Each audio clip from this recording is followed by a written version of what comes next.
Guys problem for practice start हो चुका है। Topic number 1 work done in a cyclic process. आप solve क्या कर रहे हो? Thermodynamics topic number 1। तो उसी की ही प्रॉब्लम फॉर प्रैक्टिस पहली हमसे कह रहा है an ideal monoatomic gas. Monoatomic का मतलब समझते हो एक एटम वाली। An ideal monoatomic gas is taken round cycle. Round cycle भाई अच्छा है, पॉजिटिव वाइब्स आनी चाहिए। वो राउंड साइकिल है तो वर्क डन निकाल दोगे आप। हमसे कह रहा है राउंड साइकिल जो है वो ABCD करके हुआ है, वेयर A B C और D के कोऑर्डिनेट्स आपको PV डायग्राम पे दिखा रखे हैं, ये और ये हैं। तो जल्दी से फटाफट एक PV डायग्राम बना लो। तो लेट अस सपोज कि आपने यहाँ पर P लिया है और यहाँ पर आपने V लिया है, ठीक है भाई। ये आपके पास देखो वॉल्यूम कहाँ तक जा रहा है, वॉल्यूम V है और 2V है। तो ये लो V वाला पॉइंट और ये लो 2V वाला पॉइंट। अब प्रेशर देखो कहाँ है, P है, 2P है, 2P है, P है। तो ये लो आप P वाला पॉइंट और ये लो फिर आप 2P वाला पॉइंट, ठीक है भाई। ये प्रेशर है और ये वॉल्यूम है कुछ इस तरह से। अब देखो A पॉइंट्स के कोऑर्डिनेट हमसे कह रखा है उन्होंने, A पॉइंट के कोऑर्डिनेट। अब जरा बताएं A पॉइंट कहाँ पर है? A पॉइंट के कोऑर्डिनेट है PV P, V मतलब ये है A पॉइंट जिसके कोऑर्डिनेट है P, V। क्लियर है? ठीक है। हमसे कह रहा है B पॉइंट जो है उसके कोऑर्डिनेट है 2P, V। तो 2P बिल्कुल स्ट्रेट ऊपर को पहुंच जाओ और V, क्योंकि V चेंज नहीं हुआ, बस प्रेशर बदला है। प्रेशर डबल हो गया, वॉल्यूम वही है, तो मतलब एक ही लाइन में आएंगे कुछ इस तरह से। तो ये A से B कुछ इस तरह से हुआ है, ठीक है। A से B आपको पता चल गया। अब उसमें और क्या कहना चाह रहा है? हमसे कह रहा है C पॉइंट जो है उसके कोऑर्डिनेट समझें। तो C पॉइंट के कोऑर्डिनेट है 2P और 2V, 2P और 2V। अब ये कैसा आएंगे? ये ऐसा आएंगे कि आपको प्रेशर भी 2P रखना है, बस आपको अब वॉल्यूम बढ़ा देना। तो प्रेशर कांस्टेंट है, वॉल्यूम बढ़ रहा है। तो जब प्रेशर कांस्टेंट है और वॉल्यूम बढ़ रहा है तो प्रेशर कांस्टेंट, वॉल्यूम बढ़ रहा है। किसको? इस प्रोसेस का नाम क्या है? प्रोसेस का नाम क्या है? आइसोबारिक, क्योंकि प्रेशर कांस्टेंट है। तो प्रेशर तो आपको यही रखना है 2P, लेकिन वॉल्यूम को आपको डबल कर देना। तो वॉल्यूम डबल होकर के ये हो गया, तो ये हो जाएगा 2P, 2V। क्लियर है? क्लियर है? नहीं है तो कर लो क्लियर, ठीक है भाई। यहां तक पहुंच गए आप। तो ये जो पॉइंट बनाया आपने ये C पॉइंट है। The coordinates of C point is this one. इसके बाद क्या आता है? इसके बाद आता है D पॉइंट के कोऑर्डिनेट। D पॉइंट के कोऑर्डिनेट, D पॉइंट क्या है? 2P और 2B है। अब यहाँ पर P, 2V है, मतलब P प्रेशर है, वॉल्यूम क्या है? 2V। तो वॉल्यूम तो इतना ही रहना है 2V, लेकिन प्रेशर घट करके आ जाना है P पर, ठीक है। तो P वाली लाइन पर यहाँ पर। तो ये है D पॉइंट जिसके प्रेशर जो आ चुका है P, वॉल्यूम आ चुका है 2V। क्लियर है? तो आप इस तरह से गए, फिर इस तरह से गए, फिर इस तरह से गए और वापस से इस तरह से आएंगे, ठीक है। तो इसको मैं इस तरह से दिखा देता हूँ। आप तो समझ रहे हैं ना, ये दोनों कटिंग हो गई, कोई दिक्कत नहीं है। तो ये साइक्लिक प्रोसेस है। आपसे पूछा है कि इस साइक्लिक प्रोसेस के अंदर वर्क डन बताओ, और आपको पता है किसी भी साइक्लिक प्रोसेस के अंदर जो वर्क डन होता है वो area enclose by the cyclic process और लूप।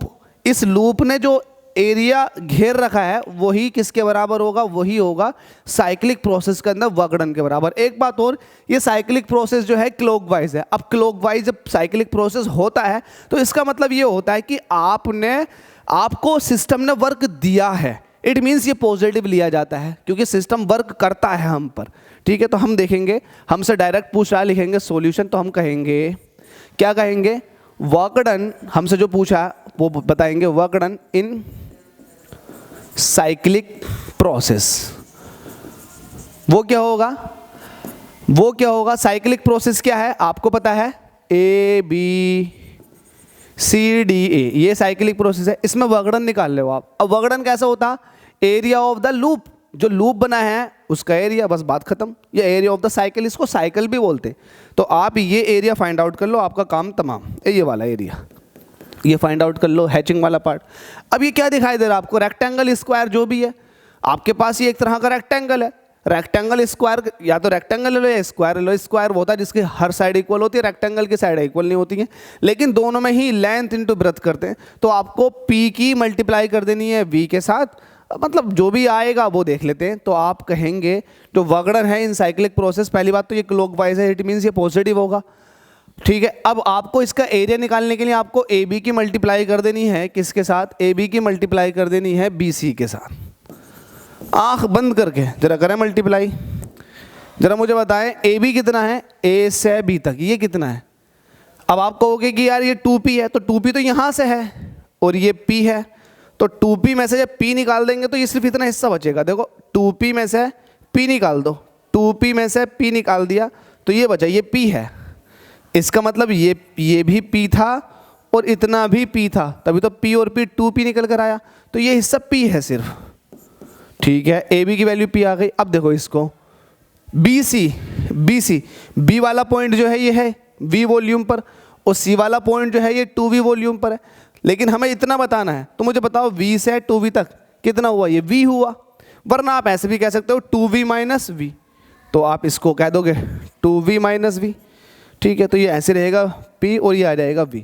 तो देखो इस साइक्लिक प्रोसेस के अंदर जो वर्गड़न निकल कर आया वो किसके बराबर आया, pv के। किसके बराबर आया है, pv के। बस डायरेक्ट आपको p और v यही दे रखा था, आपको इनकी कोई रीडिंग की वैल्यू नहीं दे रहेगी, तो pv आपका आंसर हो जाएगा। यही आपसे पूछा था और देखो आंसर भी यही आया है pv।